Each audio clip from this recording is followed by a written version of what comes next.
මේ වන විට මා රැඳී සිටින්නේ ගාල්ල නගර මැදේ. ඔබ මේ දකින්නේ මේ වන විට ගාල්ල නගර මැදේ ඉතාමත්ම දැඩි වර්ෂාපතනයක් ඇදහැලෙමින් පවතිනවා. මේ වන විට ගාල්ල මාතර ප්‍රධාන මාර්ගය සහ ගාල්ල මහවීදිය සම්පූර්ණයෙන්ම ජලයේ යට වී තිබෙන ආකාරයක් තමයි ඔබට දක්නට ලැබෙන්නේ. අඩි 2ක පමණ ප්‍රමාණයක් මේ වන විට මෙම ස්ථානයෙන් මෙම මාර්ගයේ යට වී තිබෙන ආකාරයක් තමයි අපිට දැන් නිරීක්ෂණය වෙන්නේ. මේ ගාල්ල මාතර ප්‍රධාන මාර්ගය ගාල්ල වැල්ලපාර ප්‍රදේශය ගාල්ල පළතුරු වෙළඳපළ ඉදිරි පිටින් යට වී තිබෙනවා.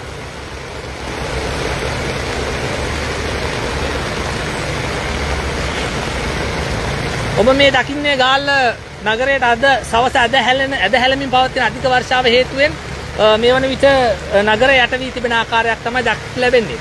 ප්‍රදේශවාසීන් චෝදනා කරන්නේ ප්‍රධාන වශයෙන්ම බැසි ජලය බැස යන ජල මාර්ගවල ඉදිකර තිබෙන අනවසර ඉදිකිරීම සහ නිසි ලෙස කාණු පද්ධති සුද්ධ නොකිරීම නිසා මෙම තත්ත්වය හට ගන්නට ඇති බවයි. මේ ඔබ දකින්නේ ගාල්ල පළතුරු වෙළඳ පොළයි. මෙම ස්ථානයත් අඩි 2ක් පමණ ප්‍රමාණයක් ජලය යට වී තිබෙනවා. තව සුළු ප්‍රමාණයක් ජලය වැඩි වුණොත් මෙම ස්ථානයත් යටවීමේ අවදානමක් පවතිනවා. මේ ඔබ දකින්නේ ගාල්ල නගර මැදයයි. මේ වන විට ගාල්ල නගර මැදයේ පවතින තත්ත්වය මෙයයි. දැඩි රථ වාහන තදබදයක් පවතිනවා.